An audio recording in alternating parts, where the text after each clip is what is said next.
그 반 공통된 주제 자체가 혁명이었고, 제가 깊게 들어간 부분은 창조론하고 진화론이에요. 영어로 Our common subject is revolution, and I've covered creationism and theory of evolution. I thought revolution as confrontation of opinions. Can we believe in God and evolution? I think creationism is the opposite to the theory of evolution. And I'm going to split my talk in three parts. Part 3, I'm going to talk about theory of evolution. Secondary thing is creationism. And thirdly, I'm going to talk about what I think about this theory. 이제 한글로 다시 돌아와서 처음에 천동설에서 지동설로 넘어갔던 것처럼 진화론과 창조론은 되게 많은 사람들에게 화제가 되고 아직도 많은 싸움 이런 것들에 기원이 되고 많은 토론도 일어나고 있는데, 먼저 진화론에 대해서 얘기하자면 다들 아시다시피 진화론은 빅뱅에서부터 시작됐다라고 할 수 있는 창조와는 전혀 반대되는 개념이라고 볼 수 있는데, 이 빅뱅에서 우리가 알고 있는 지구 또는 우주를 구성하고 있는 원소, 그런 것들이 생성되게 되고 이런 것들이 또 다른 원소로 합성되고, 그렇게 되면서 제가 은수형제하고 은수형제가 그린 거예요. 이렇게 저희의 지구를 형성하게 되는데, 이 지구에서 그 생명체가 탄생하게 되고, 그 생명체가 엄청나게 복잡한 과정 속에서 엄청나게 우연적으로 다세포로 진화하게 되고, 다세포가 하나하나의 생명체로 진화하게 되면서 우리들이 진화해져 왔다고 주장하는 게 바로 그 진화론인데, 설마 아직도 원숭이에서 사람이 되는 게 진화론이라고 생각하는 사람은 없을 거라 생각이 되는데, 말은 비슷한데 원숭이가 사람이 됐다는 건 아니지만 원숭이와 사람의 공통된 조상이 누군가가 어떤 생명체가 있었고, 그로부터 이 많은 생명체가 탄생됐다는 이론이 진화론이기에 이런 그림이 나타나게 되는 거고요. 진화론에서 키워드를 빼오자면 진화가 무엇인지 가장 중요한데, 진화가 우리는 진보라고만 생각하고 있는데, 사실 진화론자들이 주장하는 진화에서는 퇴보 또한 진화의 한 종류라고 말을 하더군요. 저희가 퇴화돼서 사라져가는 것들 또한 진화의 한 과정이라고 주장을 하고요. 또 핵심 키워드가 바로 그 무작위성인데, 어떤 환경 속에서 그것에 적응하면서 진화해가는 게 진화론인데, 그 진화에 갈 때 그 진화 자체는 무작위성으로 되기 때문에 어떤 생명체가 진화돼서 어떠한 생명체가 됐을 때 또 다른 생명체가 반드시 그렇게 되리라는 보장이 없다고 하는 게 진화론의 이야기예요. 또 이기적 유전자라는 것은 유전자 자체가 이타적이지 않고 이기적이어서 유전자들의 자손 번식을 위해서 이기적인 방식으로 더욱더 좋은 유전자들을 생산해내려 하고, 그로 인해서 진화가 된다 이런 거고, 빠른 진화는 그 돌연변이라고 하는데, 그것에 대해 자세한 얘기를 하면 제가 한번 들어봤는데 너무 복잡하고 어려워져서 당신들의 그 멘탈을 위해서 이건 생략하는 걸로 할게요. 또 이번엔 창조론에 대해서 얘기할 건데, 창조론을 주장할 때 과학은 먼저 관찰과 실험을 통해 나타난다는 사실을 먼저 짚고 가고 싶은데, 진화론에서 주장하는 것 중에 가장 모순인 거 하나는 우리는 누구도 그 진화 자체를 목격한 적이 없다는 거예요. 그거에 비해서 창조에서 말하는 것은 개는 개를 낳고 사람은 사람을 낳고 하는 듯 우리가 충분히 관찰하고 본 것으로 충분히 증명할 수 있다는 것이 그거고, 또 진화가 이루어졌다면 그 최초의 생명체로부터 우리로 오기 전에 중간 꼬리, 즉 중간에 다리 역할을 하는 화석이나 생명체들이 발견이 돼야 하는데 그것이 전혀 발견되지 않았다라는 것도 진화론을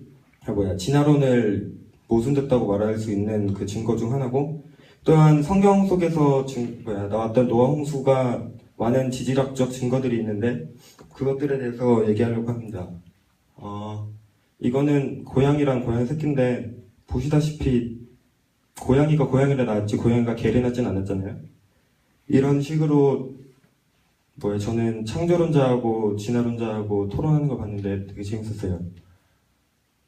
이거는 지층에서 보면 지층 알죠? 그 지층들이 쌓여 있을 때 그 쌓인 것들이 연대를 나타낸다고 보통 배웠는데 그런 지층이 한순간에 강한 힘으로도 쌓일 수 있다는 것을 증명한 실험이에요. 이거는 이제 그 지층 중에 한 부분에 나무가 나무가 거꾸로 이렇게 들어가 있는 건데 이 퇴적층의 두께가 말해주는 게 뭐냐면 퇴적층들이 퇴적될 때 물의 깊이도 똑같이 계속 상승했다는 것을 말해주는 건데 저 또한 저 나무도 저 지역에서 나타난 게 아니고 저거보다 엄청 떨어진 도저히 저기서 나타낼 수 없는 나무가 뿌리와 잎 그리고 어떤 토양도 없이 여기로 옮겨져 왔다는 것에서 매우 강력하고 파괴적이었던 어떤 일이 일어났다는 건데 이것이 노아 홍수의 증거가 된다라는 거고 이거는 그랜드 캐니언이에요. 그랜드 캐니언의 탑핏 3층이라는 건데 지층이 빠르게 침식하고 광범위하게 나타난 저 경계면 아래에 전혀 어떤 풍화작용도 찾아볼 수 없다는 거예요. 풍화작용이 있으면 암석이 깎여서 토양이 되어야 하는데 그 토양은 전혀 관측되지 않았고요. 또한 그 폭풍충이라고 불리는 허리케인 같은 강력한 어떤 일이 일어났을 때 생기는 지층의 특징들이 나타나고 있는데 절대 그거는 느린 퇴적으로는 쌓일 수가 없다고 해요. 그리고 지질 주상도라는 거에 따르면 카브리안 기는 5억 년 전에 쌓였고 미시시피 기는 3억 5천만 년 정도 전에 쌓였다고 나타져져 있는데 지질학을 전문적으로 배우면 저 지질층이 이렇게 두 개가 교차돼서 이루어지는 게 그렇게 퇴적이 돼 있으면 이거는 동시에 퇴적돼 있다고 말을 한대요. 근데 저기에서 나타난 것처럼 5억 년과 3억 5천만 년 사이에는 1억 5천만 년이라는 사이가 있는데 그것들이 이렇게 나타난다는 것 자체가 동시에 존재한다는 거고 그런 걸 봤을 때 지구가 도저히 그런 오랜 시간을 가졌다는 것 자체에 의문이 들게 하는 그런 사진이고 이거는 타피사함층이 한 네 번째, 제일 마지막에서 두 번째에 있는 건데 그건 5억 5천만 년 전에 퇴적이 됐고 제일 위에 있는 건 카이밥 석회암층인데 그건 2억 5천만 년 전에 쌓인 건데 이 둘은 쌓인 지 엄청 오래됐기 때문에 도저히 이게 이렇게 물처럼 이렇게 흔들릴 수가 없고 딱딱하게 굳어 있어야 돼요. 근데 이게 그 지리의 사진인데 도저히 저기서 부서졌다가 결정화돼서 생긴 교결된 광물은 전혀 발견될 수 없었고 또한 매우 부드럽게 저렇게 깎인 걸 봤을 때 지구가 그렇게 오래될 수 없다는 것을 증거로 창조론은 창조된 것이 맞다라는 것을 주장하고 있는데 또 이 화석들은 되게 정교하게 나타나 있는 거잖아요.